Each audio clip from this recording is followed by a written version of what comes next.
¿Qué está pasando en Monterrey? Cuerpos desmembrados, asesinatos, incluso en la zona más segura de San Pedro Garza García. Hay bloqueos, levantones. Pareciera que la ciudad está regresando a las épocas terribles de hace 10, 12 años. Las épocas del Casino Royal, este atentado donde fueron asesinadas 43 personas en un incendio provocado por los Zetas. Preocupante lo que está sucediendo en esa parte del país. Así están las cosas en Monterrey. Los actores no son muy diferentes. Ahora es el Cártel del Noreste en el que se quiere apoderar de la ciudad en un momento, como entonces, de debilidad y enfrentamientos políticos. Nuevo León sufre un repunte de hechos violentos como no se había visto en los últimos años. En tan solo 4 días, la entidad registra 37 homicidios dolosos, incluidos los 12 cuerpos desmembrados y arrojados en diversos puntos de la ciudad. No es una violencia espontánea. En lo que va del mes, la entidad registra 121 asesinatos, el segundo más violento del año. Los números son fríos, pero la realidad la sufren todos los días quienes salen a la calle y en cualquier esquina se pueden encontrar con un hecho delictivo. Lo mismo son bloqueos, secuestros, cobro de piso, cuerpos en bolsas negras y enfrentamientos entre grupos criminales o contra fuerzas del orden.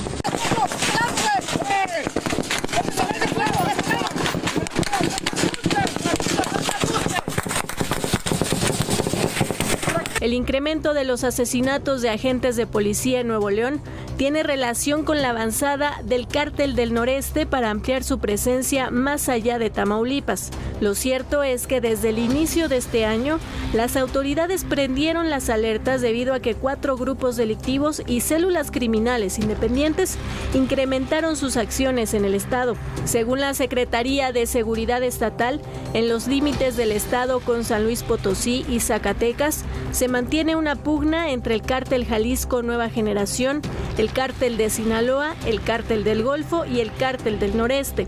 La frontera con Coahuila tiene presencia en células del Cártel del Noreste y de otros grupos independientes, mientras que en la frontera con Tamaulipas se sabe de la aparición del Cártel del Golfo, aunque su incursión no es tan violenta como la del noreste. Nuevo León es una plaza importante para el crimen organizado debido a su ubicación geográfica. Sus carreteras conectan el centro industrial con las ciudades fronterizas de Nuevo Laredo y Reynosa, lo que lo convierten en punto de tránsito vital para migrantes y cargamentos de droga rumbo a Estados Unidos. Además, el área metropolitana de Monterrey es uno de los centros económicos más importantes de México con grandes empresas estadounidenses. En esa condición facilita al crimen organizado el lavado de grandes cantidades de dinero ilícito del tráfico de drogas, migrantes y otras actividades criminales. En lo que va de 2023 se han registrado 1,013 homicidios dolosos. Estas cifras se acercan al periodo más violento que ha vivido el estado hace poco más de 10 años. Hasta la fecha, el récord con más homicidios dolosos lo tiene el 2011, con 2,003. Hay que recordar que entre 2010 y 2012, la violencia no solo implicaba enfrentamientos con armas de grueso calibre, también se utilizaban granadas en ataques a centros nocturnos y casinos por el cobro de piso. Uno de esos casos es el ataque al Casino Royal, donde un grupo de sicarios incendió el inmueble dejando a su paso la muerte de 52 personas. Es el mayor atentado contra la población civil perpetrado por la delincuencia en México. Tuvimos información relacionada a unas huellas dactilares. Venía uno de los vehículos que recuperamos, de los vehículos que se utilizaron para perpetrar este multihomicidio. En 2 minutos y 30 segundos, Monterrey vivió una de sus mayores tragedias. A las 15:48 horas del 25 de agosto de 2011, 3 automóviles llegaron a la entrada del Casino Royal en la avenida de San Jerónimo y la calle Jesús María González. Hombres armados bajaron de los vehículos. 2 de ellos traían bidones con combustible. En las imágenes se observa a un hombre de camisa roja quien da las instrucciones. Fue el primero en huir. Luego de prenderle fuego al inmueble, los clientes del casino buscaron una salida por el techo o escaleras, ya que las salidas de emergencia estaban clausuradas. Este lugar, el Casino Royal en Monterrey, fue objeto de un atentado que dejó 52 personas muertas, la gran mayoría de ellas mujeres. Nos encontramos aquí en Monterrey para ver concretamente qué medidas de seguridad se van a tomar para poder volver a la tranquilidad y a la normalidad. en este lugar. Lo ocurrido en el Casino Royal fue parte de la violencia que en esos momentos enfrentaba a los Zetas y el Cártel del Golfo. Pero no solo fue el casino, también se registraron masacres en antros.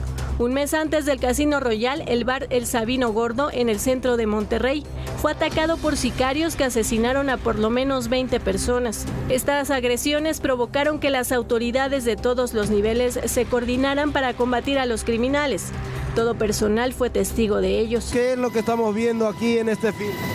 Es un puesto de control, de revisión y disuasión en un punto carretero de los 6 que tenemos ahorita en el operativo Monterrey Seguro. Las autoridades de Nuevo León necesitan retomar acciones que dieron resultado en experiencias pasadas y coordinarse entre todos los niveles para hacer frente al crimen organizado que poco a poco gana terreno. No recordamos el pasado, incluso el pasado reciente. No solemos aprender en muchos ámbitos, pero sobre todo en estos ámbitos de lo que se hizo y lo que se hizo bien.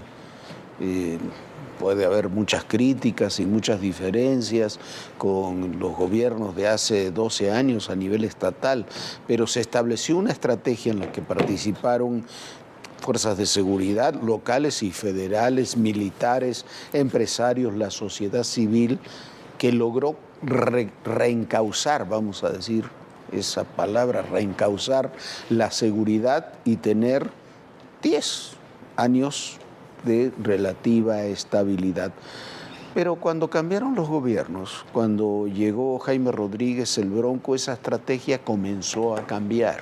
Y desde que llegó Samuel García ha cambiado aún más y se han perdido muchas de las variables que se utilizaron para acabar con la inseguridad en el momento. Han reaparecido los actores. Cuando veía usted, por eso era importante recordar el Casino Royal y demás, que fue el momento de mayor violencia en Monterrey y en Nuevo León, eran los Zetas contra el Cártel del Golfo. No nos equivoquemos. Son los herederos de esos grupos los que se están disputando ahora nuevamente en Monterrey. Y se lo están disputando, ¿por qué? Porque las políticas federales, las políticas locales han permitido, ya lo hemos dicho muchas veces, el empoderamiento y el resurgimiento de esos grupos criminales. Con un tema adicional que yo no digo que sea la responsabilidad absoluta de lo que está ocurriendo, pero gobernar un estado como Nuevo León requiere máxima atención y una dedicación de tiempo completo. Y el gobernador Samuel García, además de estar en esta dinámica de querer acabar con lo viejo, está en una dinámica donde está, es mi opinión muy personal, distraído con la sucesión, distraído a ver si va a ser candidato presidencial o no, distraído a ver si pone a su esposa como candidata senadora, si va a ser compadre de Elon Musk o no, si le dedica tiempo a muchas otras cosas, cuando tendría que estar concentrado en un estado tan importante, tan rico, tan fundamental para el desarrollo del país como lo es Nuevo León. No digo que no lo haga, pero digo que está distraído. Y en los vacíos se cuela siempre la criminalidad. Bueno, Jorge, y es que a lo largo de estos 18 años que llevamos trabajando en esta empresa, hemos hecho reportajes y hemos dado seguimiento puntual a cómo ha estado la seguridad en Nuevo León. Hace 18 años, me acuerdo perfecto, uno de los primeros reportajes que hicimos fue el municipio más pobre, el municipio más rico, de mayor seguridad, y ahí estaba San Pedro Garza-García. Pasó muy poco tiempo en que la seguridad de ese municipio tan seguro, por supuesto, hubo un ataque al secretario de Seguridad Pública y más, se derrumbara completamente. Es en este momento cuando la sociedad de Nuevo León, los empresarios junto con el gobierno empiezan a tomar control. ¿Por qué? Porque acaba de pasarlo el Casino Royal. Estuvimos precisamente con Jorge en un tráiler de cementerios, precisamente donde se robaban todos estos tráilers y los desmantelaban, donde estaban atentando concretamente contra la sociedad. Una época terrible, pero ¿qué cree? Que se pudo recuperar esa seguridad. Se armó, bueno, una policía estatal muy, muy fuerte, muy importante, y sí se logró recuperar la seguridad en ese lugar. ¿Qué pasó? No se le dio seguimiento, como bien dice Jorge, cada vez que cambian los gobiernos, mientras los delincuentes se fortalecen, pues los gobiernos se van debilitando y hoy nuevamente está Nuevo León ante una crisis terrible. Y bueno, Vamos a otro tema. Mientras tanto, la situación también se ha deteriorado en los últimos 5 años, no solo en Nuevo León, también en Chiapas, en todo el estado. Las bases del desastre que ahora tenemos en inseguridad, participación del crimen organizado, en migración, empoderamiento de grupos criminales y sobre todo la llegada del cártel Jalisco Nueva Generación y los Chapitos al estado, tiene que tener responsables. No son movimientos espontáneos simplemente. Hay alguien que mece la cuna. No, por eso llama la atención que se registre como precandidato al gobierno del estado el diputado Jorge Luis Yabén Abarca, que fue el ex fiscal del estado durante los 3 primeros años y a quienes grupos sobre todo en los altos de Chiapas y en la ciudad, en Tuxtla Gutiérrez, acusan de estar en connivencia con el cártel Jalisco Nueva Generación. Su hombre de confianza, Francisco Javier Orantes Abadía, fue citado incluso por los secuestradores de 16 elementos de la Secretaría de Seguridad, argumentando que trabajaba precisamente para el cártel Jalisco. Siguen los hechos violentos en Chiapas. Este jueves fueron localizados los cuerpos de 4 hombres en el municipio de Mazapa de Madero, en la sierra del estado. En un comunicado, la Fiscalía Estatal informó que fueron identificadas 2 víctimas. Se trata de Manuel de Jesús Flores Zúñiga y Justín Rubidey Vázquez Morales, de 25 y 19 años. El 12 de septiembre salieron de la frontera Comalapa a Motocintla para entregar un perro raza Pug que habían vendido. Con el arribo del ejército en la cabecera municipal de la frontera Comalapa, la madre de Justin pidió ayuda a las autoridades. A la par de los asesinatos siguen los enfrentamientos en la Sierra Madre de Chiapas, como ocurrió en el municipio Villaflores.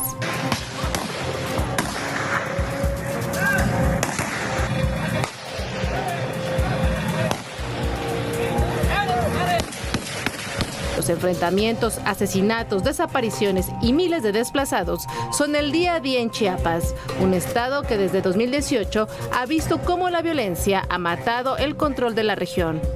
Los cárteles de la droga se disputan las rutas del narcotráfico, la migración y diversas actividades delictivas, bajo la complicidad pasiva y omisión de las autoridades de los 3 niveles de gobierno. El desfile criminal de sicarios del cártel de Sinaloa no fue un evento espontáneo.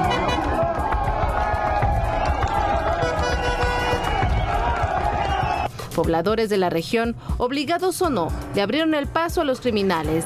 Lo hacen ante la falta de acciones del gobierno estatal, porque han vivido en carne propia la amenaza, acoso y violencia de los grupos delincuenciales que operan y se disputan el control del territorio.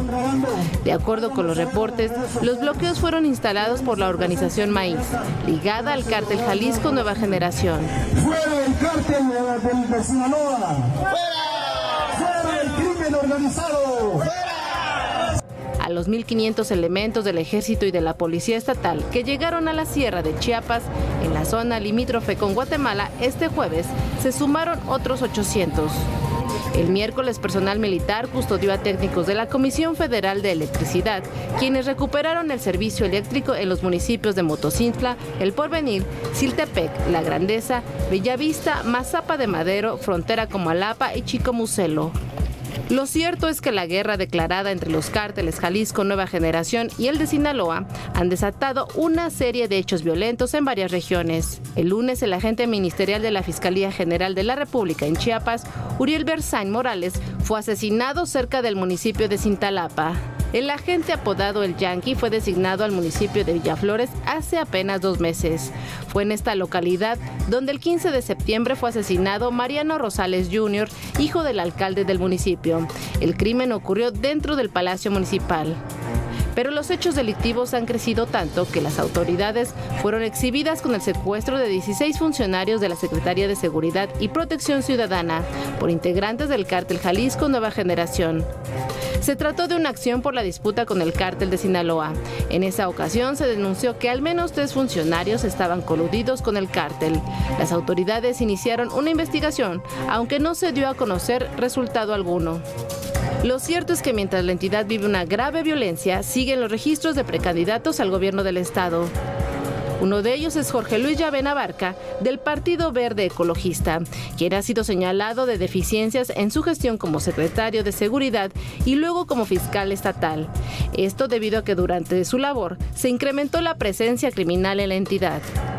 Incluso, una de sus personas más cercanas, Francisco Javier Orantes Abadía, fue uno de los funcionarios nombrados por los secuestradores de los elementos de la Secretaría de Seguridad, argumentando vínculos con un cártel de la droga.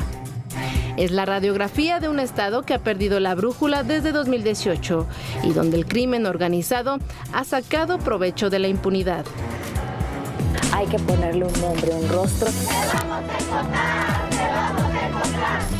Y que vienen todas las demandas internacionales. Una ciudad tan complicada como es la Ciudad de México. Ya llegamos a Aguililla, esta ciudad, la entrada a la Tierra Caliente.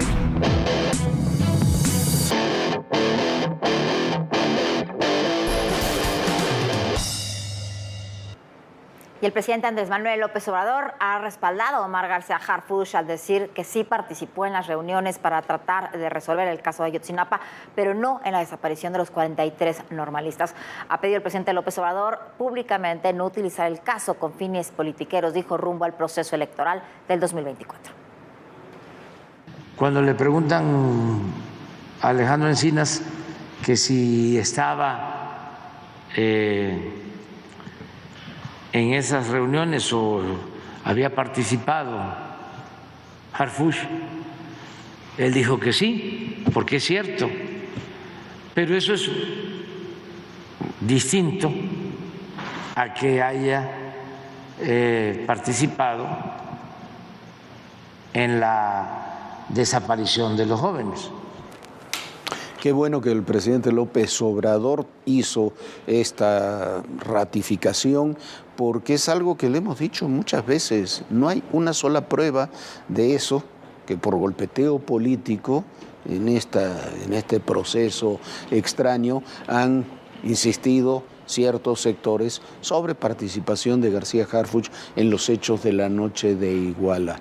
Mire usted, no hubo ninguna participación, porque simplemente, incluso en ese momento, ya tenía otra responsabilidad dentro de lo que era la Gendarmería, que era un departamento de la Policía Federal. ¿Estuvo en esas reuniones? Sí. ¿Esas reuniones se realizaron? Sí, como se hacen todas las mañanas las reuniones de seguridad en Palacio Nacional.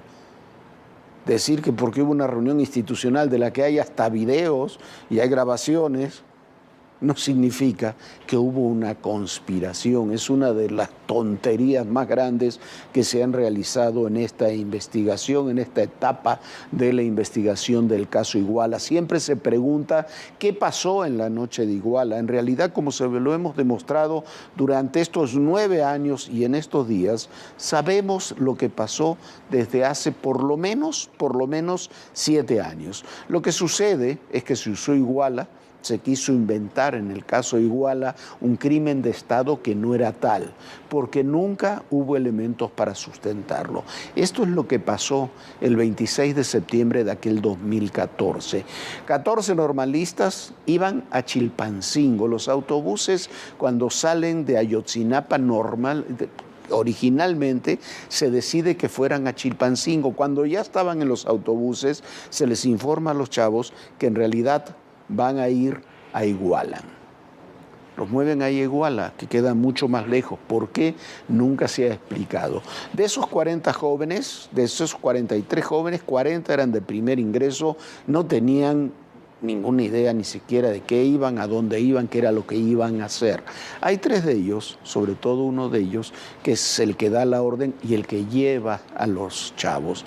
Hay una idea por parte, y eso está comprobado, por parte del cártel de Guerreros Unidos en su enfrentamiento con los rojos, de que ese traslado de los chavos es para realizar un ataque a su centro de operaciones que estaba en Iguala. Hay testimonios también comprobados que detrás del autobús, de los autobuses donde iban los chavos, iban unas camionetas tipo combi donde iba gente armada que sí planeó y organizó un ataque armado esa noche contra un taller mecánico que era un centro de operaciones de Guerreros Unidos. Ahí hay 3 muertos, son los 3 primeros muertos de esa noche que no tienen que ver directamente con la movilización de los estudiantes. Pero ese ataque refuerza la idea de los de Guerreros Unidos, sumado a que pensaban que iban a reventar un evento de la presidencia municipal. Y hay que recordar que José Luis Abarca y su esposa María de los Ángeles Pineda estaban relacionados, sobre todo María de los Ángeles, incluso familiarmente, con los líderes de Guerreros Unidos. Hay también robo de autobuses en la central camionera y después, cuando ya se están retirando los jóvenes, es cuando comienzan las detenciones por parte de la Policía Municipal de Iguala, de Cocula y de Huitzuco. Está comprobado también que los que piden que detengan, que agarren a los jóvenes, son los jefes de Guerreros Unidos. Los policías municipales son los que los entregan a los sicarios de Guerreros Unidos. Se ha dicho por qué no intervino el ejército en todo este proceso, porque legalmente no podía hacerlo, porque hasta ese momento, el momento de la detención, la policía municipal estaba haciendo lo que tiene dentro de sus atribuciones, detener a quienes estaban haciendo, según los términos legales, desmanes en el lugar.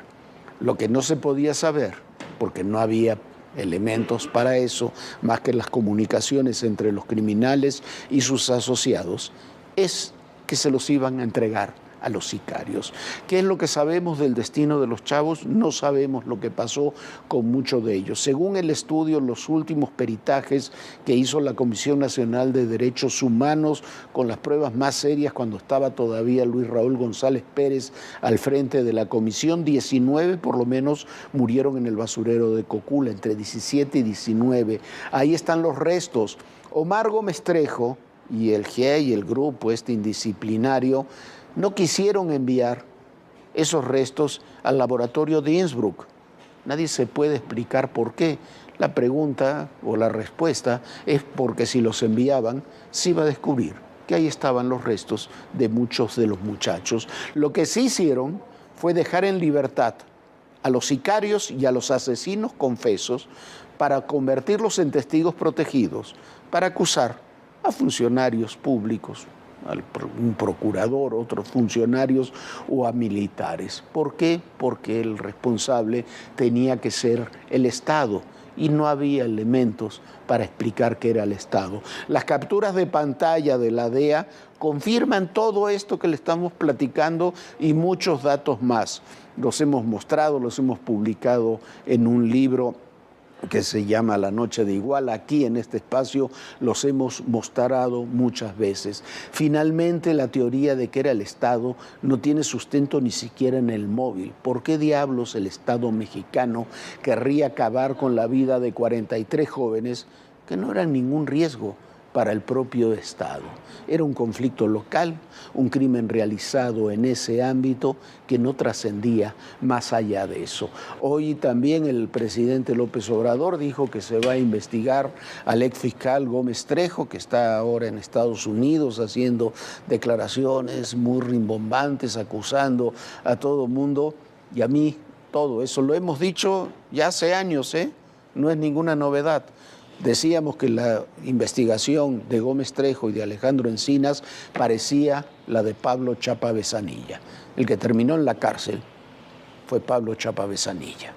A ver cómo terminan Gómez Trejo y los demás que han realizado esta investigación tan oscura, tan sucia, tan desasiada.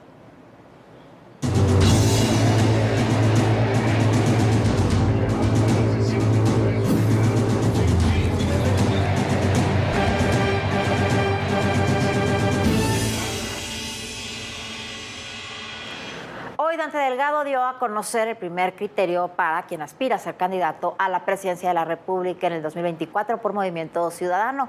Dijo que debe de ser una persona que sí escucha a la gente, al mismo tiempo que el proceso interno de Morena para las 9 gobernaturas empiezan a protestar quienes se fueron quedando fuera de la contienda. Esto sucede, por ejemplo, sobre todo en estados como Yucatán y Jalisco. Además, ya el Tribunal Electoral ordenó que Morena responda a la queja que ha interpuesto Marcelo Ebrard.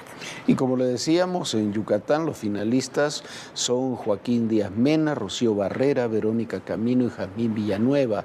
Hay rechazados, están Raúl Paz, Jorge Carlos Ramírez Marín, recién salido del PRI, pero que se pasó al Verde. Pero atención, porque en este y en otros estados puede ser que el Verde vaya solo en la elección de gobernador. En Tabasco se decidió a Javier May, a Raúl Ojeda, Mónica Fernández y a Yolanda Osuna. En Chiapas, los finalistas por ahora también es otro estado donde el Verde puede ir solo. Son Pepe Cruz, es el secretario de Salud estatal, Rosy Urbina, que es la alcaldesa de Tapachula, Sacil del León y José Castillejos, aunque el Consejo Nacional puede incluir más nombres y ahí insisto, pueden salir, puedes terminar el Partido Verde yendo solo. ¿Por qué? Porque el Partido Verde también quiere sus propios votos. Van a salir más entidades: Guanajuato, Jalisco, Morelos, Puebla y Veracruz. En la Ciudad de México también hubo decisiones. En la Ciudad de México esta noche Morena también definió a los 4 perfiles que competirían por la jefatura de gobierno. Se trata de Clara Brugada, de Omar García Harfuch, de Hugo López-Gatell y de Mariana Boy. El candidato o candidata final se definirá por la encuesta, como lo han hecho en muchos estados y de esta manera ya desde hace mucho tiempo en Morena, Jorge. Sí, y una declaración que pasó prácticamente desapercibida, pero que es importante, de Xóchitl Gálvez, del Frente Amplio, fue ayer por la tarde en el Senado, al indicar que se tiene que reconocer que la ola de violencia que afecta a entidades como Chiapas, Zacatecas y Jalisco y otras partes del país, dijo, es brutal e imparable. Pero lo que está fracasando, y en eso coincidimos con la candidata del Frente Amplio, es la estrategia, no los militares.